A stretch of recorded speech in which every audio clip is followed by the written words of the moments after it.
With the end of year coming up, it's a perfect time to reflect on all the lessons, growth, and amazing guests we've had on Endo Battery. But instead of one big recap, I'm breaking it into quick, bite-sized reflections multiple times a week. Let's revisit what inspired us, learn what we missed, and recharge together in our Endo Year Reflection series. Join me each episode as we look back. Welcome to Endo Battery, where I share my journey with endometriosis and chronic illness while learning and growing along the way. This podcast is not a substitute for medical advice, but a supportive space to provide community and valuable information so you never have to face this journey alone. We embrace a range of perspectives that may not always align with our own, believing that open dialogue helps us grow and gain new tools. Join me as I share stories of strength, resilience, and hope, from personal experiences to expert insights. I'm your host, Alana, and this is Endo Battery, charging our lives when endometriosis drains us. Welcome back to Endo Battery, Endo Year Reflections. This year also brought something new to the table, something I honestly didn't plan on creating, the Endo Battery Quick Connect series. If I'm being totally honest, this series was born out of listening. Last year, so many of you loved the Endo Year Reflection series, but what I kept hearing was, I wish I had something like this all year long. Shorter, more digestible, still meaningful, and that's how Quick Connect came to life. I didn't know how much I would love these episodes, but I really do. Life is busy. Sometimes I don't have the capacity for a full, long episode. And sometimes what we really need is one clear answer, one focused topic, one small, powerful takeaway. What made Quick Connect special is that it wasn't just me talking. It was you asking. These episodes give space for your questions to be answered by experts and people who truly know this space. And as we all know, if one person is asking a question, there are usually a dozen, if not hundreds, of others wondering the same thing. The series kicked off with Dr. Laura Liu answering questions about how to find an excision specialist and what patients should realistically expect from excision surgery. There's some patients, and I'd say this to all my patients, I have no idea how much your pain will improve after surgery. It can be 30% improvement. It can be 50% improvement. It can be 100% improvement.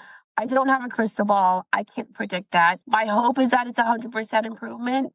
As you mentioned before, a lot of times the surgery does help, but it can't get rid of all of the pain because the body's been traumatized for years and decades, and just a 4-hour surgery can't undo all of that. So I do think that it can be highly effective in some patients for pain relief. I think it can be and I tell my patients, if your symptoms are coming from endometriosis, by removing the endometriosis, you can expect improvement in the symptoms, but I don't know if you can get resolution, a complete resolution. From there, I was able to ask thoughtful, community-driven questions to people like Dr. Mangs, Dr. Jeff Arrington, and Sarah Ray, a nutritionalist who focuses on endometriosis and fertility. Sarah is one of those people who takes complicated information and makes it practical and doable. Taking small steps. So I would kind of take a step back and look at the areas where you're finding challenges. So if it's most of the time I see people are not eating enough and not getting enough nutrients in, and then maybe they feel really guilty because they're having cravings or going for kind of quick processed foods later in the day, or they feel like they just shouldn't eat. And then they feel really tired and crummy. So step one, I would say, make sure you're eating enough. Most women need around 2,000 calories a day, especially if they're active. So that what we've been told as teenagers and growing up that you need only 12 to 1,500 calories a day, most people are not going to feel well at that. So make sure you're eating enough. Make sure you're getting enough protein. So once we kind of get that food frequency up, making sure you're getting protein at every meal and snack so that you have enough to support your muscle function, your blood sugar levels, and your hormones. We're getting enough to replete that inflammatory process that's happening. That goes a long way for people. And then try to crowd your plate with lots of color. So challenge yourself kind of once you've had those steps in to get a variety of produce in. And, if it's doesn't feel accessible to buy a lot of fresh fruits and veggies and go to the farmer's market, frozen produce is also fine to incorporate. Or if you're really struggling with how that feels on your gut, cooking your produce is also fine. So doing roasted things or mixing your veggies into your spaghetti sauce, things like that, just adding a little bit as we go. And then once you've kind of done that, like I said before, a lot of the processed types of inflammatory foods, which I would say is mainly just like sugar. I don't put dairy on there.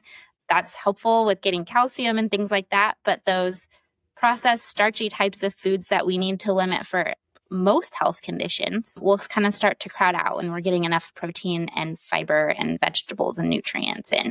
And one of the really cool things about this work is that these relationships don't always stay online. I actually got to spend time with Sarah here in Colorado and have lunch with her and her daughter. Being able to connect digitally and in real life is something I don't take lightly. It's incredibly special. As the year went on, Quick Connect grew. More voices, more questions, more short, meaningful episodes that people truly connected with, just like the name says. I didn't realize just how much this format would resonate, but clearly, simplicity paired with substance was something many of you were craving. And when the Quick Connect series is paired with the Endo Battery Fast Charged series, honestly, those have become some of my favorite episodes to create. Fast Charge came from my own curiosity. I wanted to understand the research, the real research, not headlines, not hype, but solid science. And I wanted help sorting through what was good, what was flawed, and what was still evolving. This year, Fast Charge took a really special turn because for the first time, I had a guest join me on these series. Dr. Canio Martinelli, a research scientist studying cancer, endometriosis, and women's health, joined me for episodes 175 and 188. I met him at the Endometriosis Summit and we connected instantly. He is brilliant, but what I love most about him is that he doesn't feel doctory, I guess is what you could say. He's just a deeply compassionate, curious, and joyful human who happens to be doing important research. And yes, he's Italian, so of course there's passion involved. One of the things that has been game-changing is liquid biopsy. It's a kind of strange concept because whenever we think about biopsy, it's something that you do in medicine when you took a solid part of the body out of the body of the patient and then you examine on pathological examination and you get the reports. Here, the liquid biopsy is conceptually completely another stuff because you can get some sample of any liquid of the body. Basically, the project started with blood, but it can be saliva, urine, it can be tears. And the idea is being able to find in that sample something that we can use to better understand the disease, but also to improve our management in healthcare. And that's the beauty of things because for example, how is it possible that if you have an ovarian cancer or endometriosis, those are diseases that start in the ovary, in the peritoneum, or all over the body, even for endometriosis. But how do you get sample of that disease in the blood, for example, or in the menstruation, in the uterine bleeding? Well, the beauty of this is that, first of all, you need to understand the biology of the disease. Because whenever you develop a tool in medicine, it's not just enough developing the tool. It needs to be then, you need to show how you want to implement the management with the new tool. Because if you introduce something new, it doesn't mean that's necessary much better than what you're already doing. Right. And now we are in a point of healthcare, especially in oncology, where innovation really brought us in a fantastic period of humanity, where we can really, there are still very, very fatal disease, especially when you get ovarian cancer late time. But most of the time, if you can get them, you can still give hope to people and give nice chances. So whatever you are doing now has to be specific for specific patient that needs to for sure give much more benefit than before. So you cannot just try. In the liquid biopsy, it's extremely innovative stuff because you can be less invasive because you can take, uterine bleeding or blood sample, and you can do extreme fine diagnosis. Those fast-charged episodes were a little longer than usual simply because he has so much knowledge and explains it in a way that makes you want to keep learning. The truth is, he's just getting started. His work isn't slowing down, and neither are those conversations. I've shared those episodes with advocates, clinicians, and community members because they're that valuable. What both Quick Connect and Fast Charge reminded me of this year is how powerful curiosity can be. These series exist because you asked the questions, because you send research, because you want to understand your body, your care, and the science behind it. So as we move forward, keep sending those questions, keep sharing those studies you're curious about, keep asking for clarity, because these are the questions that light me up. They challenge me, they push me to dig deeper, and honestly, they're just really fun to make. And if something's fun and helpful, that's a pretty great place to land. And here is your words of wisdom for your holiday survival guide. Let go of normal. Your normal is enough.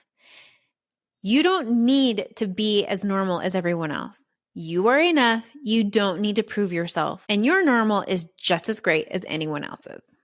As we wrap up this reflection, I'm always struck by just how much learning lives inside these conversations. Looking back, it's not just about the information. It's what continued to inspire me, challenge me, and sometimes gently nudge me to see things a little differently. My hope is that something you heard today sparked a moment of recognition, curiosity, or even a quiet, that makes sense now. So here's what I'm going to challenge you with. Take one idea from this episode, just one, and let it sit with you. You don't have to fix anything, change anything, or suddenly become a brand new person by Monday. Growth counts even when it happens in sweatpants. Be gentle with yourself. Honor how far you've come this year. And remember, you're allowed to learn, unlearn, rest, and repeat. Thank you for reflecting with me. Continue being curious. Until next time, continue advocating for you and for others.